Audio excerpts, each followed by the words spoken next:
오늘은 말씀이 마태복음 6장 5절에서 9절 상반절까지입니다. 제가 한 절 여러분이 한 절 같이 읽을까요? 또 너희는 기도할 때에 외식하는 자와 같이 하지 말라. 그들은 사람에게 보이려고 회당과 큰 거리 어귀에 서서 기도하기를 좋아하느니라.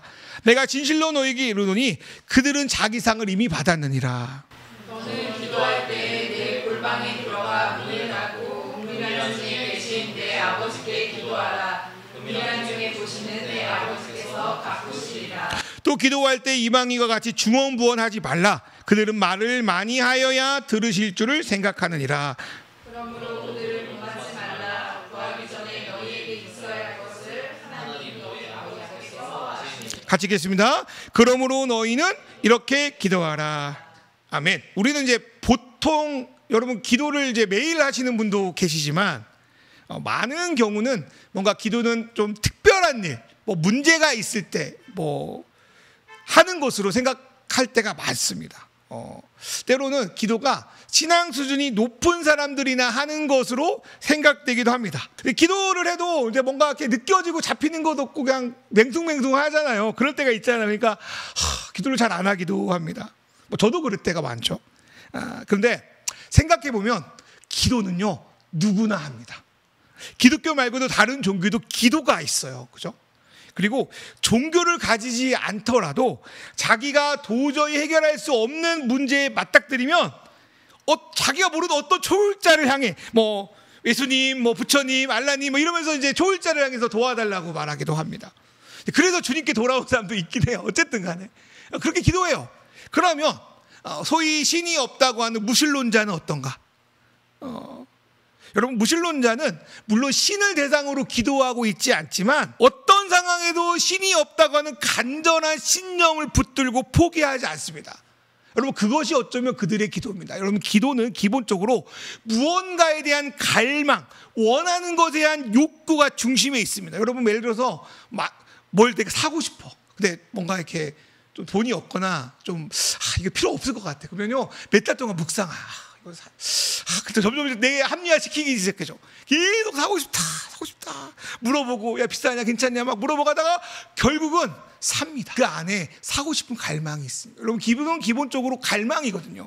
욕망이거든요. 원하는 것이거든요. 그러니까 그게 중심에 있으면 사람은요 싫던 좋던 종교적 형식이 있던 없던 어떤 형태로든지 기도를 하게 되어 있습니다. 그런데 성경은 기독교의 기도가 우리가 일반적으로 생각하는 기도와 다르다고 누누이 말씀합니다. 그런데 잘 못 알아들어요. 저도 잘 못 알아들었어요. 왜냐하면 그 기도가 우리에게 도저히 이해가 잘 안 되기 때문입니다.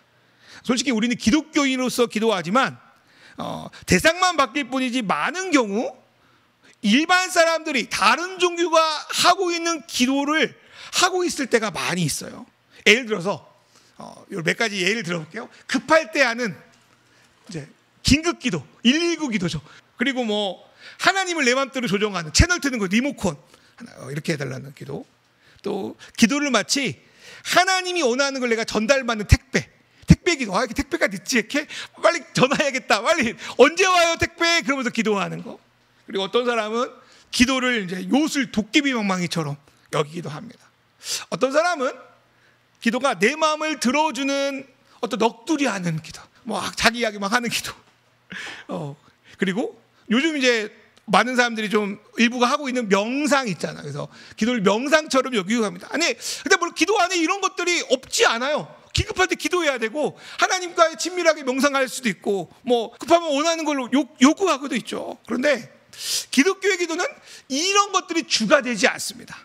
이런 보통 생각하는 기도의 형태와 다른 면을 가지고 있습니다. 우리는 이를 먼저 예수님을 통하여 알 수 있습니다. 여러분 예수님이 누구의 아들이시죠? 하나님의 아들로 이 땅에 오셨잖아요. 하나님을 누구보다 잘 아는 분이 예수님이잖아요. 그래서 제가 볼 때 어쩌면 이 땅에서 가장 기도할 필요가 없는 분이 예수님 같아요. 기도할 필요가 없잖아. 그분과 이렇게 통하고 그분의 마음이 내 마음이고 그분이 주신 모든 권세를 갖고 오셨고. 근데 성경에 보니까 예수님은 시간 날 때마다 기도하셨어요. 새벽에도 기도하고 일과 끝나고 기도하고 죽음을 앞둔 순간에도 십자가 위에서도 그분은 기도하셨습니다. 왜 기도했는가? 어떤 분들은 이걸 가지고 야 새벽에 기도해, 야 천하 나와 뭐 이렇게 하기도 하지만 왜 시시때때로 기도하셨을까? 어떤 능력을 받으려고 기도하셨을까? 우리처럼 뭔가를 얻어내려고 기도하셨을까? 그런 것 같지는 않아요. 예수님은 하나님의 뜻을 알고 행하기 위해서 기도했습니다. 누가복음 10장 20절 말씀, 주님이 이제 제자들의 기쁜 소식을 듣고 거기에 대해서 기도하는 장면인데요. 누가복음 10장 21절 말씀 같이 읽어볼까요? 시작. 예수께서 성령으로 기뻐하시며 이르시되 천지의 지배이신 아버지여, 이것을 지혜롭고 슬기 있는 자들에게는 숨기시고 어린 아이들에게는 나타내심을 감사하나이다. 옳소이다. 이렇게 된 것이 아버지의 뜻이니. 아버지의 뜻을 위해서 기도하시죠. 그럼 아버지의 뜻이 무언가? 주기도문 아버지의 뜻의 이야기가 있지만, 첫 번째로 이 땅에 하나님 나라의 통치, 하나님이 꿈꾸시는 비전이 임하게 해달라는 게 아버지의 뜻입니다. 예수님이 그 일을 하려고 오셨고 그 일 때문에 죽으셨으며, 그런데 그렇다고 해서 이것 때문에 매일 기도할 이유는 없어 보여요. 이미 비전을 다 알고 있는데, 뜻을 다 알고 있는데. 그러면 두 번째 이유를 제가 말씀드릴게요. 예수님이 기도한 궁극적이고 두 번째 이유는 하나님 아버지와 하나됨을 누리기 위해서입니다. 다른 말로 교제하기 위해서입니다. 이것이 예수님을 향한 진정한 아버지의 뜻이었습니다. 여러분, 예를 들어서 사랑하는 사람이 여러분 다들 있잖아요. 있죠. 그러면 가족도 있고, 그러면 서로가 사랑하는 걸 알아요. 근데 왜 어디 가면 전화합니까? 점심에 전화하고 저녁에 전화하고 밤에 전화하고. 근데 솔직히 어떤 용무만 있어 전화하지 않잖아요. 용무만 있어 전화하는 사람은 어떤 면에서는 좀 사랑을 덜하는 사람이겠죠. 또 만나니까 또 전화 안 하기도 하지만, 우리가 사랑하는 사람과 하는 대부분의 전화는 안부 전화입니다. 그렇죠? 안부 때문에 전화해요. 그냥 전화하는 거예요. 목소리를 좀 듣고 싶어서 전화한다든지, 예전에 했던 약속이나 고백을 다시 확인받고 싶어서 하는 게 전화하고 또 만남입니다. 기도도 마찬가지예요. 가장 1순위 예가 이거예요. 요한복음은 이것을 하나님과 예수가 하나 되었다라고 표현해요. 이미 하나가 되었는데 멀리 떨어진다고 해서 연락 안 하고 쓱 닦을 수 없잖아요. 하나 되었다고 하면 계속 교제해야죠. 계속 만나야죠. 틈만 하면 전화해야죠. 하나님과 예수님이 그런 관계였다는 거예요. 그리고 요한복음 17장 21절에 뭐라고 말합니까? 아버지여, 아버지께서 내 안에, 내가 아버지 안에 있는 것 같이, 내가 그 하나님을 누리는 것 같이 그들도 하나님을 누리게 하여 주십시오. 언제까지? 매일매일 하나님을 누리는 게 기도입니다. 그 하나님을 누리고 싶어서 예수님은 기도하셨어요. 그리고 이것을 요한복음 17장 5절에 뭐라고 말하냐면, 그 하나님을 다른 표현으로 내가 아버지와 함께 가졌던 영화라고 해요. 영화. 여러분, 영광, 업적을 만들고, 창세기 나오는 것처럼, 요한복음 나오는 것처럼 같이 뭔가를 창조하시고, 내가 뭔가를 했으면 하나님께 영광을 돌렸습니다, 이렇게 시상식에서 하는 거, 그런 게 영화라고 하지만, 여러분, 진정한 영화는 아버지됨을 인정하는 거예요. 내 사랑하는 아버지와 교제하는 거예요. 그래서 그런 말 하잖아요. 멀리 있는 잘된 자식보다 옆에서 좀 공부 못했지만 옆에서 함께 있는 자식이 좋다고. 그게 아버지의 영광이에요. 그걸 표현하고 있는 거예요. 그래서 예수님께서 아버지의 뜻을 행하기 기도한 거는 물론 사명 때문이기도 하지만, 그것도 기도하셨어요. 그런데 매일매일 시시때때로 기도한 거는 하늘에 계신 아버지와 그 하나됨을 확인하고 교제하며 사귀는 것, 그것이 그분의 기도의 제일 목적이었습니다. 예수님의 이런 기도를 보고 가장 이상하게 생각했던 분들이 바로 예수님의 제자들이에요. 처음에 이들은 예수님이 일반 랍비들이 하는 기도와 별 다를 게 없다고 생각했을 거예요. 세례 요한의 기도와도 별 차이가 없을 거라 생각했을 거예요. 왜냐하면 여러분, 이스라엘 백성에게 기도는 일상이에요. 그러니까 정해진 기도의 시간들이 있었어요. 어쩌면은 그 당시에 누구보다도 기도의 전문가는 유대인들이었어요. 그런데 제자들이 기도를 가르쳐 달라고, 기도를 잘 모르니까, 잘 안 하니까 가르쳐 달라고 하는 게 아니에요. 기도를 매일매일 하고 있는데 유대 규례에 따라서 예수의 기도는 이상하거든요. 바리새인들이 하는 기도도 아닌 것 같고, 세례 요한이 하는 기도하고 좀 다르기도 하고. 특별히 예수님의 기도의 가장 큰 특징이 뭐냐면, 하나님을 직접적으로 아버지라고 부르는 거예요. 물론 이스라엘 전체를 향하여 내가 너희의 아버지다, 이런 어떤 그 구절이 있어요. 전체를 향해서. 그런데 개인적으로 하나님을 아버지라고 부르는 건 그 당시 상상하지 못하는 일이에요. 여러분 알죠? 그 하나님의 이름이 여호와, 야훼라고 하는데, 이스라엘 백성들은요 그 이름을 쓰지 않았어요. 그래서 구약에 보면 여호와라는 단어 대부분 원래 원문이 아도나이예요. 그러니까 하나님의 이름을 제대로 쓸 수 없으니까 주인이라는, 주님이라는 뜻을 가진 아도나이로 바꿨었어요. 감히 내가 하나님의 이름을 불러? 왕의 이름을 불러? 감히 못 불러? 그래서 주님이라고 아도나이로 썼다는 거예요. 세 번역은 그게 좀 잘 나타나 있긴 해요. 근데 1세기에 2000년 전에 하나님을 감히 아버지라고 부르고 다니는 거야. 그것도 친밀한 아버지라고 부르고 다니니까 얼마나 이상해 보여. 때로는 신성모독처럼 느끼고 너무 독특한 거죠. 그래가지고 누가복음 11장 1절, 여러분 주기도문이 마태복음도 나오죠, 누가복음도 나오거든요. 누가복음 11장 1절에 주기도문에 대해서 말씀하기 전에 제자들이 뭐라고 하냐면 누가복음 11장 1절 읽어볼까요?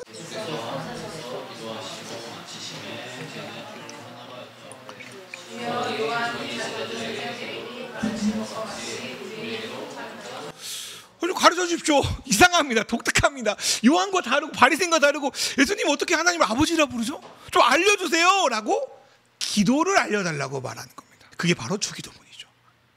그리고 우리는 몇 주간의 시간을 통해서 주기도문을 그냥 외우고 막 하는 게 아니라 주기도문이 말씀하고 있는 방식으로 하나님께 기도하는 저와 여러분 됐으면 좋겠습니다. 그러기 위해서 첫 번째로 뭘 살펴봐야 되냐면 주기도문 들어가기 전에 기도하는 우리는 누구인가, 그리고 우리는 누구에게 기도하는지가 명확해야 해요. 우리가 이제 편지나 메일, 문자를 주고받을 때 가장 중요한 거는 발신자와 수신자가 명확해야 되는 거죠. 우리의 편지, 우리의 메일을 받는 사람이 누군지를 알면 내용을 좀 더 구체적으로 충실하게 쓸 수 있습니다. 또한 편지를 보낸 사람이 누구인지를 알면, 문자 보낸 사람 누군지를 알면 이게 스팸인지, 이게 사기인지, 이게 그냥 나 떠보려고 하는 건지, 보험 들려고 하는 건지 알고 제대로 반응할 수 있습니다. 기도도 마찬가지예요. 기독교의 기도는 그냥 일반적인 기도가 아니에요. 그냥 물질적 다수에게 보내는 기도가 아니에요. 발신자와 수신자가 명확해요. 그런데 그 발신자의 이름을 사용할 때 그냥 아무 이름이나 대충 갖다 붙이는 게 아니에요. 앞에도 말했지만 우리의 기도는 불특정 다수가 아니라 나보다 나를 잘 아는 하나님께 다른 것도 아닌 우리의 자녀됨으로 누구누구의 아들 박용우 이렇게 보내는 거예요. 하나님의 아들 박용우라고 붙이고 기도하는 거예요. 그래서 우리가 기도할 때 하나님이 우리를 어떤 존재로 받아주셨는지, 우리가 믿는 하나님이 나에게는 어떤 존재인지, 하나님 아버지가 나에게 어떤 의미인지를 알고 기도하는 게 되게 중요합니다. 우리가 오늘 앞에서 읽었던 마태복음 6장 5절부터 9절 말씀에 너희 혹은 너가 몇 개 있는지 찾아보세요.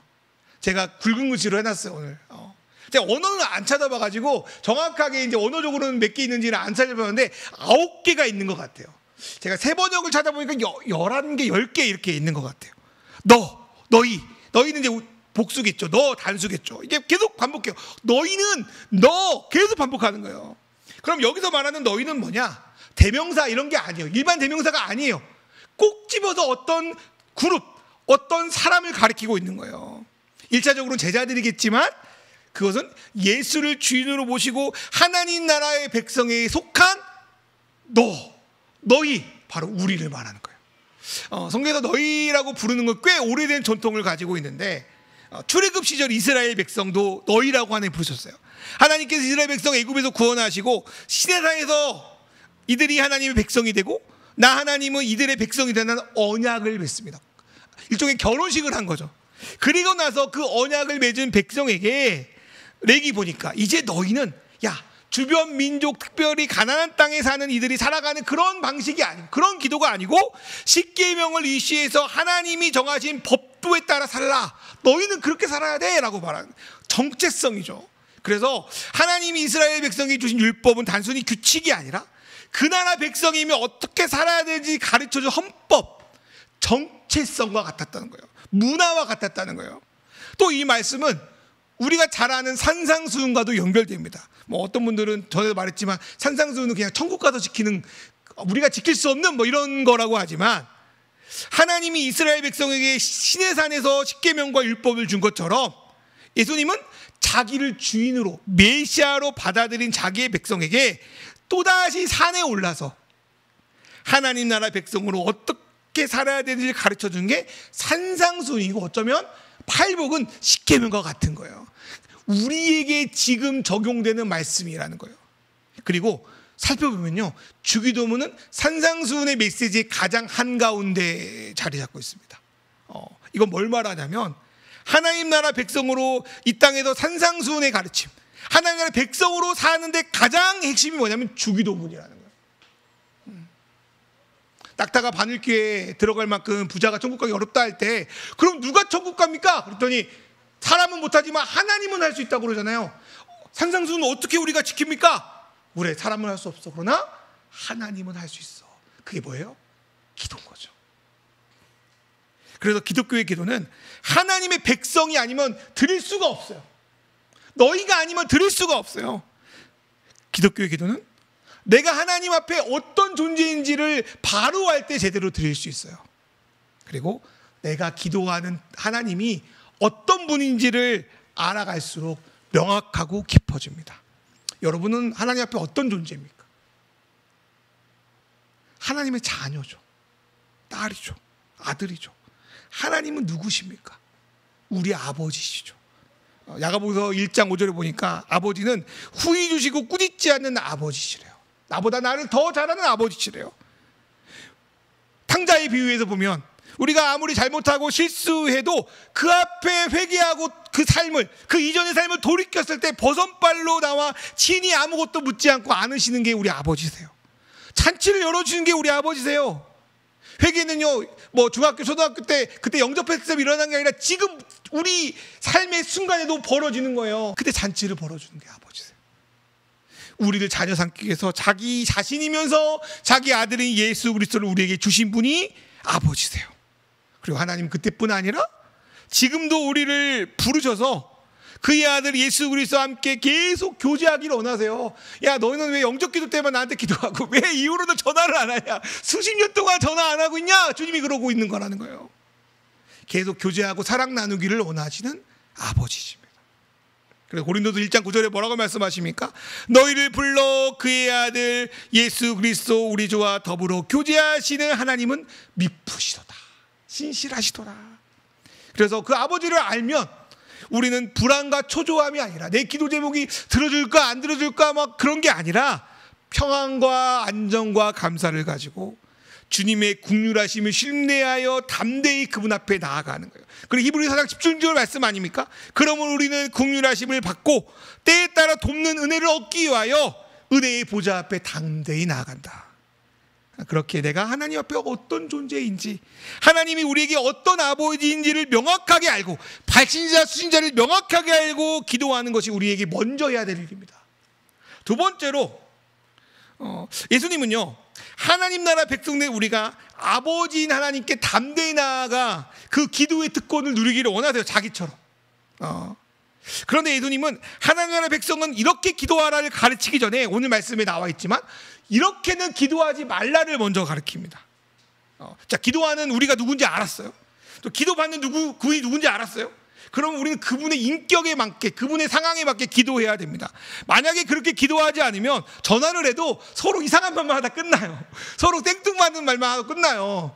그렇게 계속 그게 반복되면요, 서로 맺은 관계를 어그러뜨리고 때로 무시하는 일이기도 합니다.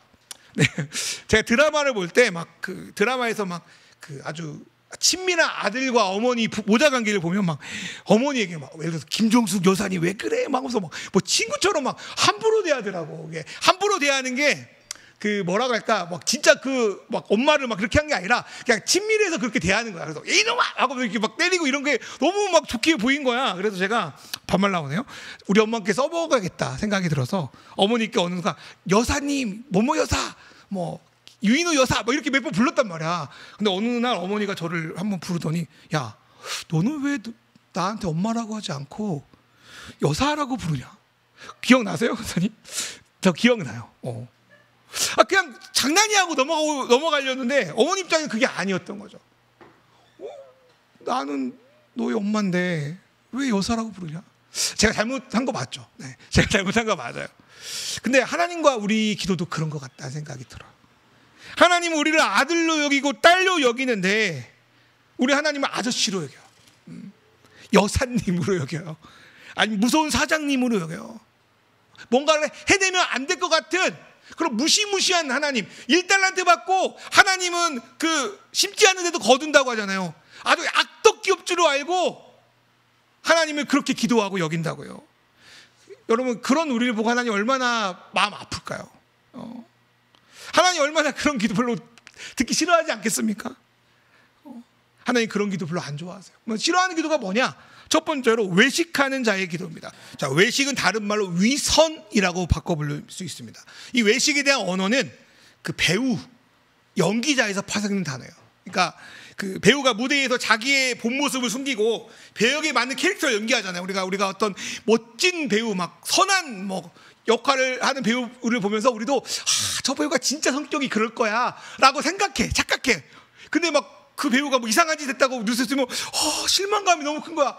왜? 우리는 그 배우의 진짜 모습을 아는 게 아니라 그 캐릭터를 보기 때문에. 예능마저도 캐릭터로 갖고 가요. 예능은 리얼리티 아니에요. 아니라고요. 외식하는 사람은 어떤 사람이냐? 자기의 세상을 무대로 연기를 펼치는 사람이에요. 자기의 삶을 연기로 펼치는 게 외식하는 사람들입니다. 그래서 외식하는 사람은 자기의 진짜 모습이 아니라 자신이 보여주고 싶은 나와 다른 모습을 연기합니다. 그 시대, 예수님 시대 가장 대표적인 액터, 위선자는 바리새인들이었어요. 바리새인 겉으로 너무나도 존경스러운 선생이고 백성들의 신앙을 지도하는 사람, 존경받는 사람들이었어요. 이런 말 요즘 기독교인들과 다르게 존경받는 사람들이었어요. 그러니까 바리새인들 무시하면 안 돼. 우리보다 나아, 어떤 면에서는. 근데 그들은 겉으로는 하나님께 잘 기도하고 성실히 신앙생활하는 것 같았지만 예수님 보기에 이들은 다른 사람 앞에 좋은 모습만 보이기 위해서 외식하는 기도를 했다는 거예요. 정작 맺어야 될 하나님에 대해서는 관계가 깊어지지 않고 껍데기만 하나님께 잘 보이려고 기도한 게 아니라 다른 사람에게 잘 보이려고 기도하고 신앙생활을 했다는 거예요. 그럼 어떻게 된 줄 알아요, 여러분?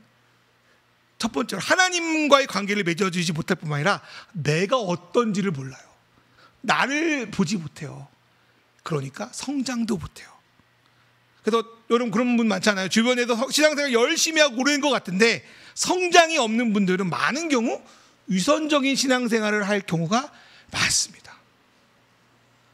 이렇게 내면의 본질이 아니라 어떤 외적인 면에만 집착하니까 다른 사람을 평가할 때도 내면이 아니라 외적인 모습, 스펙, 자격, 조건들을 판단해요. 진실하지 못하고 보여주고 싶은 모습만 보여주니까 어색하기도 하고요. 하나님과 어느 정도 이상 관계도 맺지 못하고 사람과도 마찬가지예요. 하나님은요, 이런 아주 깔끔한, 이런 듣기 좋은, 모든 사람의 귀감이 되는 그런, 속된 말로 이거는 이제 어떤 모 장로님의 대표 기도처럼 그런 깔끔한 기도를 듣고 싶은 게 아니에요. 하나님은 누구의 기도를 듣고 싶냐면 투박해요. 때로는 자신의 약점, 부족함이 막 드러나요. 근데 진실한 자의 기도를 들어요. 다른 말로 누가복음 18장에는 세리의 기도를 들으세요. 여러분 세리의 기도를 하세요. 세리의 기도 읽어볼까요? 세리는 멀리 서서 감히 눈을 들어 하나님을 쳐다보지 못하고 가만 가슴을 치며 이르되 하나님이여 불쌍히 여기소서. 나는 죄인입니다. 나는 약합니다. 나는 부족합니다. 하나님은 겉만 반지르한 그런 바리새인의 위선의 기도가 아니라 이런 진실한 기도를 듣기 원하십니다. 사랑하는 여러분, 하나님께 진실하게 나아가세요. 두 번째로 예수님이 하지 말라는 기도는 이방인의 기도입니다. 이게 좀 긴데 보통의 경우 우리는 하나님이 기도를 더 많이 해야 들어준다 생각합니다. 뭔가 지성과 정성을 다해야 하나님의 감동을 일으켜서 하나님이 하늘 보좌에서 벌떡 일어나서 내가 이렇게 수고한 너를 내가 축복하겠다 생각해요. 더 빨리 들어준다 생각해요. 아니면 특별한 기도, 작전 기도, 방언 기도, 이런 특별한 기도를 하면 더 많이 들어준다고 생각합니다. 물론 그분과 함께하고 싶어서, 그분을 누리고 싶어서 오랫동안 그런 기도를 하는 건 너무 좋은 일이죠. 그죠? 그런데 하나님께 뭔가를 얻기 위하여, 하나님을 막 억지로 감동시키기 위하여 뭔가를 보여주고 희생하는 퍼포먼스를 기도라고 여긴다면 예수님은 그거를 이방인의 기도라고 말합니다. 이방인의 기도를 대표적으로 가장 잘 보여주는 장면은 열왕기상에서 엘리야 선지자 한 명을 놓고 바알과 아세라 선지자 수백 명이 자기가 믿는 신들에게 원하는 것을 얻기 위해 엄청난 퍼포먼스를 하는 장면입니다. 첫 번째로 열왕기상 18절에 읽진 않겠어요. 첫 번째 이들은 아침부터 낮까지 바알의 이름을 바알 수도 없이 부르며 응답해 달라고 외칩니다. 응답이 안 되니까 어떻게 합니까? 그 재단을 막 뛰어다니면서 계속 응답을 구합니다. 그래도 응답이 없자 이들은 어떻게 합니까? 큰 소리로 바알을 부르며 종교적 규례 이런 게 있었나 봐요. 그래도 안 들어주면 칼과 창으로 자신의 몸을 자해하기 시작합니다. 피까지 내면서 신의 동정심을 유발하는 거예요. 여러분, 기도가 자해가 아니지 않습니까? 여러분, 금식 기도하다가 힘들면 병원 가야 돼요. 내가 40일을 지키려니까 그까지 하겠다. 그러다 죽어요. 20일은 해봤잖아요. 20일 했는데 저 옆에 그 40일 금식하는 목사님 계셨거든요. 한 30일까지 괜찮았대. 자기 예전 30일 기도도 해봤대. 그래서 30일 금식하고도 막 하나님 해준다고 막 이제 막 풋살도 하고 막 그랬대. 막 이랬대. 34일 넘어가니까 완전히 죽은 것처럼. 내 옆에서 막 수발 들고 그랬잖아, 내가. 이분이 딱 금식기도 내려가면서 하시는 말씀이 내가 하나님 앞에서 정말 이렇게 표현할게요. 버러지보다 못할 아무것도 아닌 존재임을 알았습니다. 내가 금식일 30일 기도할 때도 내가 금식일 30일 했지 뭐 이런 줄 알았는데 내가 40일 해보니까 하나님 앞에 내가 아무것도 아님을 알았어요. 그리고 금식기도 보통 왜 합니까? 저 금식기도 솔직히 2번 다 내가 뭔가 원하는 걸 얻기 위해서 기도했어. 근데 그런 기도를 듣고 금식기도 이래서 기도하는 거 아니구나, 내 욕망을 내려놓는 거구나 알았다는 거예요. 여러분, 그렇게 근데 금식기도를 막 하나님께 배짱기도 막 자해하는 기도로 알면 여러분 그거 잘못된 기도라고 생각해요. 근데 이렇게 막 자기를 자해하는데도 기도가 안 돼. 어떻게 합니까? 이제 마지막 수단이요. 미친 듯이 날뛰기 시작해요.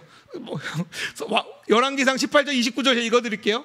한낮이 지나서 저녁 제사를 드릴 시간이 될 때까지 그들은 미친 듯이 날뛰었다. 세번역 번역이 이래요. 그러나 문제는 아무런 소리도 없고 아무런 대답도 없고 아무런 기척도 없대요. 여러분, 혹시 이런 기도하고 있지 않습니까? 이렇게까지 했는데 날 안 들어준다고 미친 듯이 뛰어가는 거예요. 이렇게 하면 기도 들어주겠지. 이게 이방인의 기도라는 거예요. 두 번째로 이방인의 기도의 특징은 같은 말을 주문처럼 반복하는 비인격적인 기도입니다. 사도행전 19장에 보면 이런 비인격적인 이방인의 기도가 나타나 있는데요.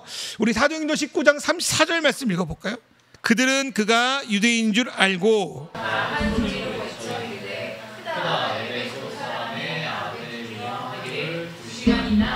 자, 이 말씀 배경은 뭐냐면 바울 사도가 에베소에 복음을 전하니까, 그리고 바울 사도가 전하는 그 신이 형상이 있는 신이 아니라 형상이 없는 신이잖아요. 그러니까 이제 점점 확대되니까 누가 들고 일어나냐면 우상 만드는 조각가들이 들고 일어납니다. 야, 바울이 계속 전도하기 시작하면 우리 밥줄 끊기겠다. 누가 우리 우상 사겠냐? 그래가지고 이들이 대규모 데모를 일으켜가지고 바울을 쫓아내는 시위를 하는데 이렇게 했다는 거예요. 여러분, 이들은요 어떻게 그 자기의 신 아데미에게 기도합니까? 예배소의 아데미 여신은 유도하다, 에베소 여신의 아데미 여신은 유도하다. 우리 이제 데모하는 것처럼 2시간 내내 그걸 반복하는 거예요. 그 신이, 그들이 믿는 신은 인격적으로 대하는 신이 아니기 때문에 그래요. 여러분 대하는 상대가 여러분의 말이나 표정이나 상태에 관계없이 계속 똑같은 말만 토시 하나 안 틀리고 반복한다고 생각하면 대화가 되겠습니까? 기도는 대화인데. 근데 이 아데미 여신은 무엇인지 아니면 비인격지니까 똑같은 말만 주문처럼 신이 자기의 욕을 들어주길 계속 말하는 거예요. 여러분, 근데 우리도 그런 기도 많이 해요. 자, 세 번째로 이방인의 기도의 특징은 그 주 내용이 대부분 무엇을 먹을까 마실까 입을까 등 우리의 일상의 요구와 이게 집중되어 있다는 거예요. 그러니까 안 하지는 않는데, 우리가 일용할 양식을 구하는 기도가 주기도문이 있긴 하지만 그 기도의 주된 내용이 늘 무엇을 먹을까, 무엇을 마실까, 무엇을 입을까 요구에만 관련돼 있어요. 그러니까 인격적이지 않죠. 특히 아들놈들, 죄송해요. 아들이 그렇죠. 아들은 막 어머니께 살갑게 안 해. 맨날 뭐 필요할 때만 전화하더라고요. 이게 되게 비인격적인 기도죠. 얼마나 좀 속상하게 해서 엄마들이 그렇게 키워놨는데, 어쨌든 이 기도의 특징은 신이 누구이고 어떤 성품이 있고 나를 향한 어떤 뜻이 있는 게 중요하지 않아요. 지금 당장 자기에게 필요한 거 원하는 것만 줄어주면 끝이에요. 특히 아들들이 그렇게 전화한다는 거예요. 줘요 끝. 그래서 어떨 때 보면 또 누가 이런 얘기했는데, 이러한 기도의 방식은 하나님 말고 그 빈칸을, 하나님의 그 이름의 빈칸을 두고 거기다가 부처님, 뭐 알라님, 아니면 뭐 어디 무슨 뭐 저기 어디 산에 사는 무슨 무당, 뭘 집어넣어도 기도가 아무렇지 않아요. 어색하지 않아요. 뭘 구하는 기도기 때문에. 그런 기도도 필요하지만 기도가 주의용이 그게 다야. 하나님과 관계도 하지 않아. 아무런 어색함이 없다면, 여러분의 기도에 하나님 지우고 다른 신을 넣어도 아무런 어색함이 없다면 여러분의 기도가 어쩌면 이방인의 기도가 아닐까 생각이 듭니다. 주님은 늘 이렇게 말해요. 마태복음 6장 31절부터 32절 말씀 뭐라고 하냐면 같이 읽어볼까요? 그러므로 시작. 그러므로 염려하여 이르기를 무엇을 먹을까, 무엇을 마실까, 무엇을 입을까 하지 말라. 이는 다 이방인들이 구하는 것이라. 너희 하늘 아버지께서 이 모든 것이 너희에게 있어야 할 줄 아시니라. 여러분 다 아신데 이 모든 것이라는 건요, 다른 말로 하나님 예수를 말해요. 모든 것이. 그래도 이걸 가지고 모든 거 다 주시나? 내가 원하는 게 아니라 하나님이 우리에게 가장 필요한 모든 것을 주신다. 가장 필요한 예수를 주신다. 너의 삶을 인도하신다. 다 아신다. 잘 안 믿어요, 여러분. 하나님은 우리에게 필요한 걸 아시고 내 삶을 인도하시는 분이고, 그러니까 근데 우리는 맨날 뭔 일 있을 때마다 그때만 기도하고 안절부절 못해 기도하고, 그런 분들은 내 삶의 모든 것을 준비하고 계신 하나님 아버지를 무시해요. 그래서 8절에서 뭐라고 말하냐면, 마태복음 8절에서 예수님은 우리 하나님은 구하기 전에 너희에게 있을 걸 다 아시니까 이방인의 기도를 본받지 말라 하십니다. 그러면 우리 기독교인은 어떤 자세로 기도할까? 어떻게 기도하는 것이 유선적인 기도가 아닌 인격적인 기도가 되는가? 어떤 태도와 자세가 이방인의 기도가 아니라 하나님 나라의 백성의 기도가 되는가? 마태복음 6장 9절에 뭐라고 말합니까? 그러므로 너희 이렇게 기도하라. 이렇게 기도하라는 말씀은 주기도문을 가리키기도 하지만 우리가 읽은 내용도 염두에 두고 있다고 생각해요. 첫 번째로 어떤 기도를 해야 되냐? 제목 한번 읽어볼까요? 읽어드릴게요. 제가 골방에서 드리는 배타적이고 진실한 기도. 예수님 골방에서 기도하래요. 이건 함께 모여서 기도하지 말라는 내용은 아니에요. 기도는 원칙적으로 하나님과 나의 1대1의 관계 가운데 이루어집니다. 친밀하고 진실하게 이루어지는 거예요. 다른 사람 눈치 보지 말고, 다른 사람이 내 기도 들을까 봐 막 걱정하지 않고 하나님 앞에 내가 드리는 기도예요. 오로지 하나님 앞에 서서 하나님만 알도록 세리처럼 내 마음과 생각을 솔직히 털어놓는 게 골방의 기도예요. 내가 기도하는 모든 것들을 더럽다, 부족하다 하지 않으시고 그대로 들으시는 게 기도예요. 근데 이 골방 기도 가장 중요한 게 뭔지 알아요? 골방의 문을 닫는 거예요. 솔직히 우리 주변에 시선과 마음을 끄는 수많은 것들이 있잖아요. 모든 것들 신경 쓰다 보면 정작 하나님께 하는 기도에 소홀히 들 때가 많아요. 기도하는 중에도 핸드폰 앞에 있으면 당장 막 문자 오면 수많은 것들이 막 나의 시선을 뺏기고 있지 않습니까? 내가 그렇거든. 치워야 돼요. 그러니까 하나님 백성 기도할 때 마음적으로는 어떤 내 삶의 장치로도 골방을 만들어 놓는 게 좋습니다. 그래, 그 골방을 만들어 놔야 몇 분이든 몇 시간이든 하나님께 집중합니다. 그런 진실한 기도 드렸으면 좋겠습니다. 두 번째로 하나님이 원하시는 기도는 하나님 백성은 은밀한 중에 아버지가 듣고 계시다는 것을 진짜 믿는 기도예요. 솔직히 신앙생활 했을 때, 기도할 때 오늘은 좀 하나님 내 기도를 좀 들어주시는 것 같다 할 때가 있죠. 어떤 경험, 느낌, 내 기도의 응답, 하나님 함께 하시는구나. 근데 어느 순간 하나님 내 기도를 안 들어주시는 것 같아요. 느낌이 안 좋을 때. 신앙생활 오래 하는 사람 기도 잘 안 해요. 왜냐하면 안 들어줄 것 같거든. 그래서 기도를 안 해버리는 거예요. 이런 함정은요, 여러분에 있겠지만 저에게도 있어요. 그런데 하나님 아버지가 정말 내 기도를 듣고 있대요. 김용 목사의 표현대로 코끝에서 듣고 있대. 여러분, 그러면 기도 달라져요. 하나님 우리를 기도 중에 만난대요. 은밀한 중에 보이지 않아도 느끼지 않아도 듣는데요. 그럼 우리는 기도할 수 있습니다. 그렇게 하나님이 저와 여러분의 기도를 진짜 듣고 있음을 믿고 기도하는 저와 여러분 됐으면 좋겠습니다. 말씀 마무리할게요. 마태복음 6장 6절도 6장 8절도 이렇게 말합니다. 은밀한 중에 보시는 네 아버지께서 갚으시리라. 6장 8절. 너에게 있어야 할 것을 너희 하나님 너희 아버지가 아시느니라. 우리의 기도는 그냥 원하는 걸 달라는 기도가 아닙니다. 우리의 기도는 천지를 창조하신 경외받기 합당한 하나님을 아버지라 감히 부르고 그의 자녀된 그의 백성됨으로 기도하는 그런 교제의 기도입니다. 물론 기도 안에 요구도 있고요, 억울함도 토로하기도 하고요. 그러나 기본적으로 기독교 기도는 아버지와 교제하는 사귐의 기도입니다. 예수님은 우리에게 누누이 아버지께서 너희에게 일일이 말하지 않아도 필요한 걸 아신다. 반드시 갚아주신다. 우리의 기도를 정말 듣는다. 많은 경우 우리는 다른 걸 믿어도 이 기도 잘 안 들어주는 것 같은데, 이방인처럼 뭔가 많은 것을 일일이 구해야 될 것 같고, 하나님께 나아가는 조건을 만들어야 될 것 같고, 다른 사람이 잘 보여야 기도 잘한다고 생각하고, 그런데 그러다 보니 정작 기도의 대상이지 하나님을 놓쳐버립니다. 하나님 아버지가 계속 우리에게 말씀하시는 거, 오늘 말씀 가운데 야, 나 좀 믿어달라. 내가 네 기도 듣는다니까. 내가 너에게 진정 필요한 거 다 아니까 걱정 부드러워 매고 나랑 좀 교제 좀 하자. 나 앞에서 위선 좀 그만 떨고 너의 진심을 좀 말해달라. 네가 요구한 것만 말하고 바로 잘 뜨지 말고 내 말 좀 들어라. 기도할 때 내 말하고 일어나자. 내 말 좀 들어라. 듣는 기도 좀 해라. 뭔가 하지 않아도 그냥 함께 있는 것만으로도 좋을 때 있잖아요. 서로 손만 잡아도. 그처럼 나도 너의 가족이니 다 함께 그냥 머물러 보자. 이런 기도는요, 불안과 초조가 아니라 평안과 안정감으로 나아가는 기도입니다. 이런 기도가 하나님 나라의 백성의 기도이자 자녀된 우리가 누리는 특권입니다. 정작 이런 기도를 우리가 정말 들을 수 있다면 우리의 신앙이 얼마나 안정적이고 편안할지 여러분 생각해 보십시다. 주님이 모든 걸 아시니, 내 기도를 듣고 계시니, 내 삶 속에서 갚아주고 계시니 난 두려움 없이 지금 담대함으로 주님과 데이트하겠다. 그런 기도가 저와 여러분의 기도 되기를 주님의 이름으로 축원합니다.